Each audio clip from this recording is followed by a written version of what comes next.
Roberto Uriarte, egunon. Egunon bai, zuz. Ondo, zuere ondo egotea espero, konfinamendu garai hauetan. Jorratu berri ditugun gai hauetara etorrita, ez? Entzun dugu, ez?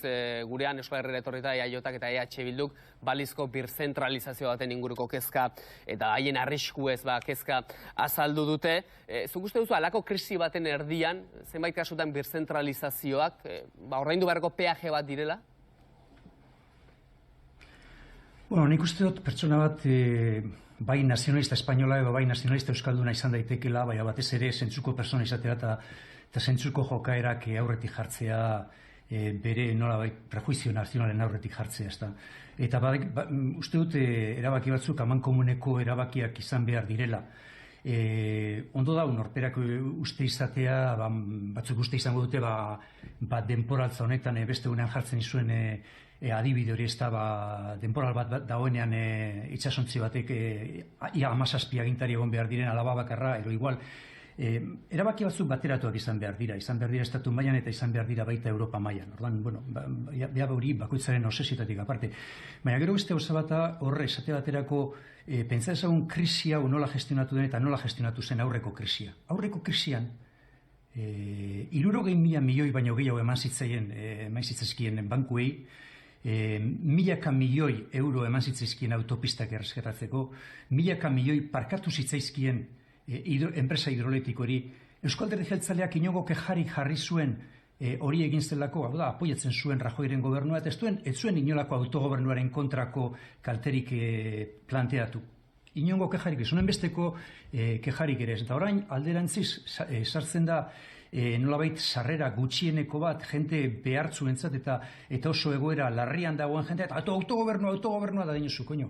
Eta BBVak etekin atera dionen estatuaren diru gastu izugarri hortatik edo Iberdrolak edo beste enpresa aurreko gobernuarekin, Rajoyen gobernuarekin oso posik zegoen PNVek eta ez genuen ikusten inondik inora inolako kejarik. Eta oinari dira, orduan, bueno, borondate honez esaten bada eta gogoa badago denen artean hartzeko erabakiak eta adosteko oso ondo aurkituko dira eta aurkitzen ari dira konponbideak, baina aitzaki bat besterik espada kontrara joateko, orduan ez dut ikusten horren beste kontua da, badau borondate ona alabakarrik aitzakitzat erabiltzen dira gauza honek, bakoitzak 17 agintari egon daitezen, bakoitzak beretik tiratuz eta bakoitzak berari okurritzen zaizkion sistemak erabiliaz nolabait neurketak eta konparaketak egitea ezinezkoa egingo lituzketenak. Baina zuen alderrek ere federalismoa babesten du. Borondate hona badau, konpoketak egongo dira, ez da.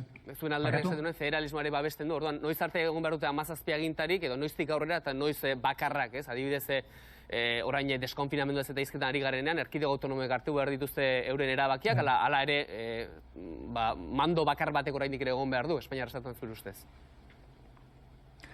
Begira, hau nazionalismoak alde batera usten baditugu eta pizkat zentzuko jente bezala ikusten badugu, pentsa ezagun itxasontzi baten gaudela, temporaltza izugarri baten gaudela, eta momentu honetan kapitan bat bakarrik egon daiteke. Ez da posible. Egongo dira beste ofizial batzuk, egongo dira makinetako jefea, egongo dira beste pertsona batzuk, baina norbaitek hartu behar du eta bere ganatu egin behar du erantzukizuna. Eta gauzak gaizki baduaz, bat bakarrik egon behar da erantzuteko. Gero beste gauza bat daia, pasatu dugu momentu hori txarrena, aizu, makinetako jefea, zu arduratu makinetaz, zu bestetaz, bakoitzak bere ardura hartu dezala eta aurrera ateratzeko.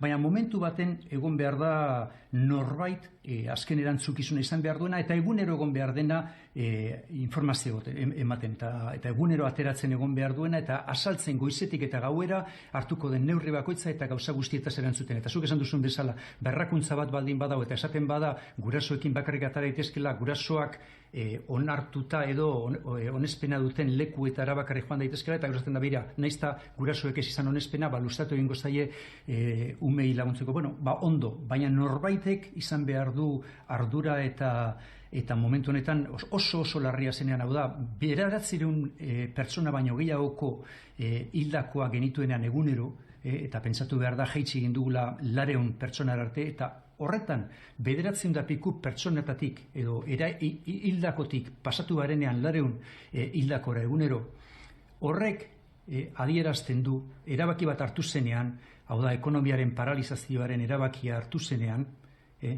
bederatzi egunez lanik gabe egotea eta gero bederatzi egun horiek urtean zehar errekuperatzea sekulako kritikak izan ziren pertsona batzuen aldetik, eta ez dut ikusten esatea, haizu, bederatzi hildakotik 200 hildakora pasatu gara, nolabait eman diogu buelta kontuari eta neurri baten eman diogu zergaitik, orain ikusten ari garelako ekonomiaren hibernazio horrek edo bederatzi egun horiek langileak lan egin gabe lehen behar izaneko langileak ez zirenak, frutuak eman dituela. Orduan, ondo dau, kritika guztiak ondo daude, bakoitzak bere botere partzelak erreibindikatzea eta exigitzea ondo dau, baina kontu honetan, benetan ikuste dut zentzuz jokatu behar dela, eta onartu egin behar dela, eta beste aldetik ere bai, beste aldeak ere onartu egin behar du ezin dela norberak erabakia bakarrik hartu, nahiz eta bat egon kapitain, baina kapitain horrek entzun egin behar dire beringuruko guztiei eta denekin batera hartu behar ditu erabakiak. Naizka azken erantzulea izan, baina denekin adostuz eta denekin parte hartuz. Horregatik, guretzat oso importantea da, eta horregatik nik uste dut Gorrotxategiren proposamena, Miren Gorrotxategiren proposamena oso egokia dela, planteatzen duelako haratago joatea. Eusko Alderdi Jeltzaleak eta Alderdi Popularrak ez duten nahi inolako alderdi politikoen mairik Euskal Herrian, Madrilen bai Euskal Herrian ez. Bilduk eta Alderdi Sozialistak eskatzen dute hemen ere mai bat egotea. Eta kasu honetan Miren Gorrotxategi Podemosek planteatu du ez bakarrik alderdi politikoen mai bat. Behar da adosteko, gauzak adosteko, behar da egotea alderdi politikoak, egotea enpresarioen ordezkariak, langileen ordezkariak, sindikatuak, egotea ONG-ak, egotea baita ikerketa eta garapenerako euskal sistema, egotea euskal unibertsitatea, hau da, egon behar direna ikerketan eta nolabait ateratzeko egoera honetatik eta ez itzutzeko lehengora, baizik nolabait zutabe berri batzutan oinarritzeko gure sistema ekonomikoa eta garapen sistema behar dira baita beste eragile batzuk, beste egile batzuk, beste aktore batzuk, beste agente batzuk, hor gauza zezan asko daukatenak eta gaur egun esate baterako biogunek eta unibertsitateari da esaten eta ikerketa sistemari da esaten politikoe, haizu baditugula tresnak PCR-ak egiteko egin ditzakegula 800 froga eta gobernua zoritzarrez Eusko Jaurlaritzak ez die kasurik egiten, eta nik uste dut mobilizatu egin behar dela, ez bakarrik alderdi politikoak edo ez bakarrik gobernua,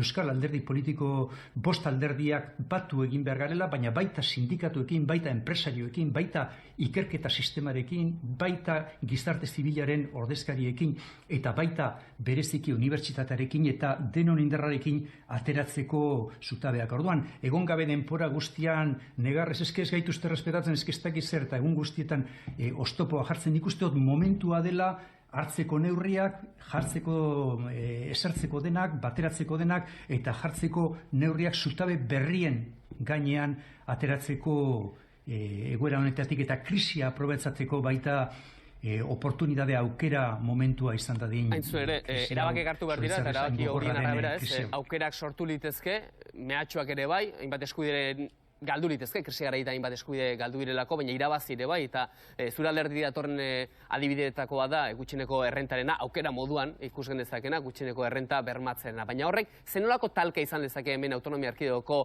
dirusarrera bermatzeko errenta horrekin? Xehetasunik bai horren inguruan?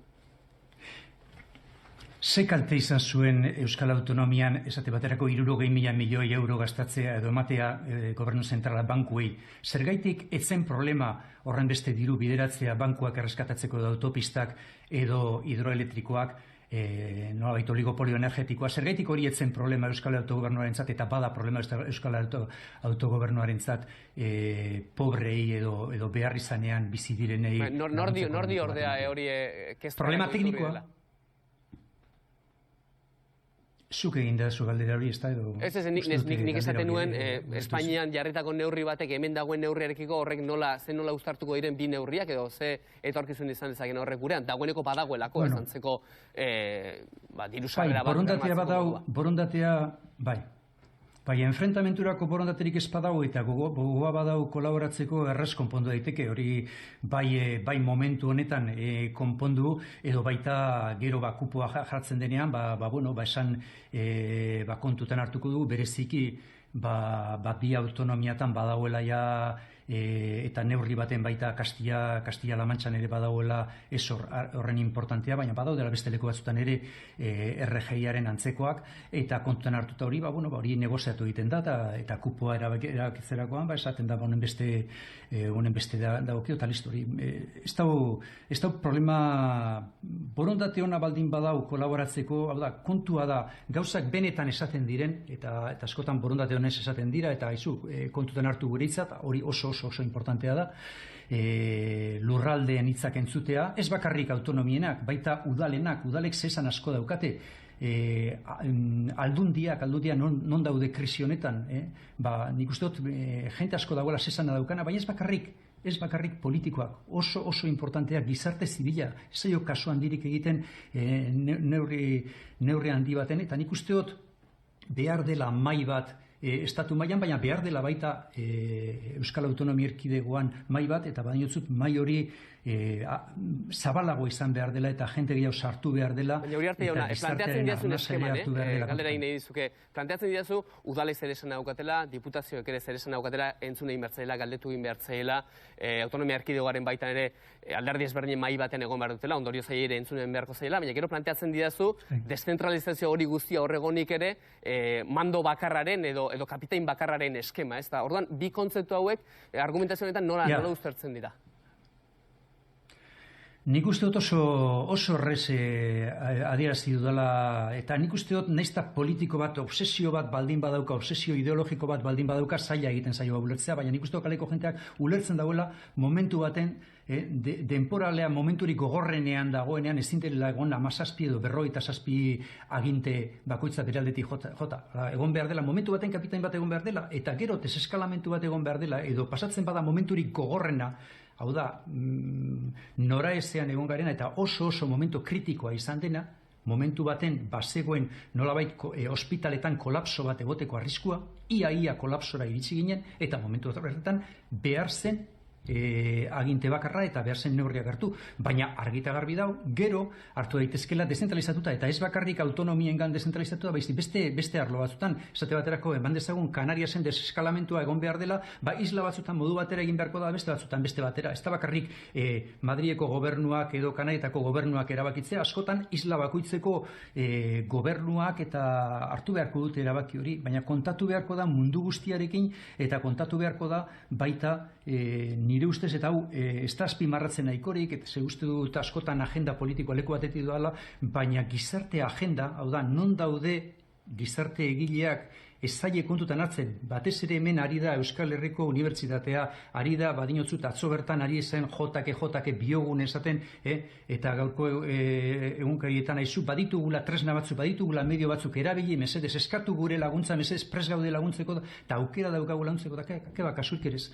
Eta nik uste dut hor, badagoela problema gogor bat, eta kasu egin behar zaiola baita gizarte zibilari eta espentsatu bakarrik politikoek dugula ez dakite, esperientzia guztia edo jakituri guztia. Ez da, nik pentsatu dut, esate baterako, Simon bezalako pertsona bat telebistan ateratzea, jente askori, oso politizatut ez dagoen jendeari, kaleko jendeari, beste konfiantza bat ematen diola. Hau da, gizarte zibileko adituak eta horlako zertan adituak direnak, eta ez daudenak obsesionatuta nolabait euren aukera ideologikoak nolabait errealitaten aurretik jartzen, nik uste dut horrek babes handia, errestasun handia ematen duela. Bukatzen joateko, inolako, hau da, gauzak, bai? Ez, esan nahi dizuen parlamentoan ere nolabait mai bat eratzeko zain ere bagaudela, ez da? Ez dakik oraindik noizko izango den mai hori, maila baino gehiago beto esan da batzorde bat parlamentoan osatzeko zain gaudela, batzorde horretatik ez dakik zer aterakoen, noizko egingo den ere ez, baina zuk zertan uste duzu egingo dira alderdiak alde eta zertan ez alde, eta ondorio ze emaitzak ekarriko duela batzorde horrek? Bueno, nik uste dut zorionez arlonetan euskal politika pizkat zentzu gehiagorekin jokatzen edo sartu dugula nolabait bideratu dugula, eta Madrilen oposizioak egiten duena modu erokeriz beteta egiten dela oposizioa Madrilen atzoko hitzak entzuten genituen, ez daukat esperantza handirik. Niri gustatuko litzaidake, nolabait Miren Gorrotxategi planteatu duena Euskadin egiteko gustatuko litzaidake baita Madrilen egitea. Hau da, benetako mahai bat egitea, ez bakarrik batzorde parlamentario bat, ez bakarrik politikoek jositako mahai bat. Nik uste dut beste jente asko behar dela, eta batez ere adituak kontuan hartu behar ditugula, unibertsitateak kontuan hartu behar ditugula, ikerketa sistema oso importantea dela aurre egiteko lako gauzei. Adituak daudela gauza askotan, eta derrepente mundu guztia, ez bakarrik politikoa baizik, mundu guztia bihurtu da aditu gauza guztietan eta erabaki, osasun arloko erabaki guztietan, eta ez digun nahikorik entzuten benetan dakitenei, eta nik uste dut Madrilen ere ez daukat esperantza handirik Madrilen gauza honegirik egingo danik batzorde horretan. Gustatuko litzaidake, baina nik uste dut lehenengo eta baina askoz ere zabalagoa izan beharko litzatekela, eta beste alde batetik, beste borondate batekin, beste kolaborazio borondate batekin. Pentsatu, gogoratu zer esaten zion oposizioko jefeak Portugaleko parlamentuan. Eta esaten zion bere presidenteari, hau da, kontrako alderdiari, esaten zion, espero dugu aliketa honen, badakigu saiatuko zaretela gauzak aliketa honen egingo dituzuna, eta gu beti egongo gara laguntzeko, krisitik atera arte ez dugu inongo kritikarik egingo, eta egongo gara, eta kritikak bakarrik egingo ditugu egin behar diren lekuetan, eta egongo gara zeuei laguntzeko, eta danok batera egiteko, zeuei gauzak ondo ateratzen bazaizkizue, guri ere ondo ateratzen ari zaizkigu, eta orduan nik uste hori aipatu bene guk ere Euskadin. Parlamentuko oposizio... Bai, ikusten dut Portugalen ikusten hori ez dela ikusten Espainian. Azkeneko galdera, eta ikusten ari garena... Uriarte jauna, bukatzeko, ez? Herriko tabernen nolabait embargoak hasi dira, orain dela 5 urteko sententzia baten baitan, ezta? Auzitegi Nazionalaren eta ondoren Espainiako Auzitegi Gorenak berretsi zuen sententzia baten baitan. Zu ze balorazio egiten duzu horrena? Ni balorazio bat... Orokorrean nik uste dut ari garela nolabait teknikoki ditzen zaio populismo punitiboa, ezta? Ari da sartzen ikuspegi bat nolabait justiziarena, nolabait joera autoritario bat duena, arriskutsua duena eskubideentzat, eta horretan adi egon behar gara. Eta batez ere egoera normaletan ere, eta hor, egon dira sententzia asko, ez bakarrik zuk aipatzen duzuna hori, esate baterako atzo bertan jakin zen, neure laguna duan Isa Serra, Madrileko parlamentaria, 19 hilabeteko kartzela zigorra eman diotela bakarrik pertsona gaixo baten, andrazko gaixo baten desauzioaren kontra agertu zelako eta egon zelako nolabait ekintza baten lagunduz emakume gaixo honi bere desauzioa saiesten, ezta? Orduan, badago nolabait autoritarismoaren arriskua, olako krisi egoeratan nolabait autoritarismoaren arriskua dago, kontu zibili behar gara, oso kritikoak izan behar gara, edo kritikoak edo nolabait adi egon behar gara, ze eskubideak errez ez dira irabazten, baina errez galtzen dira, eta kontu zibil behar gara nolabait egon daitezkeen eskubideen urratsekin, eta beti adi bai juezek egin ditezketen gehiagikeriak, bai indar polizialek, eta orduan kontuz, kasu horretan zuk aipatzen didasun kasua ez dator bereziki krisiarekin lotuta, aurretik dator, baina krisiarekin lotuta dauden adibideak ere ez didazu planteatu, baina badaude, eta adierazten dutenak nolabait juezak askotan gehiagikeriz edo ez dutela nolabait proportzioaren kontzeptua da, jurista batek, legelari batek hau barruaino sartuta izan behar du, gutxienezko interbentzioaren, hau da, kartzelaren edo kartzela zigorren gutxienezko erabilera edo proportzioaren behar izana, hau nolabait eskubideen errespetu oso handia eukitzea, eta hau askotan ez da ematen, eta da fenomeno bat mundu guztian gertatzen ari dena, kasu batzutan esate baterako Trumpen estatu batuetan edo Bolsonaroren Brasilen, gaur egungo Brasilen sekulako astakeriak gertatzen ari dira, baina oroar mundu guztian gertatzen ari dira, ez dira bakarrik leku berezi batzuetan gertatukoak, leku guztietan arriskuan daude beti eskubideak eta beti egon behar gara adi, badinotzut eskubideak errazgaltzen dira eta beti egon behar du hor adi ez galtzeko. Roberto Uriarte, estimatua dago, beste behin Euskal Telebistari eskainitako tartea, eta argi hitz egitea ere bai, ez? Zugan ala izan hori delako. Estimatua dago, beste arte.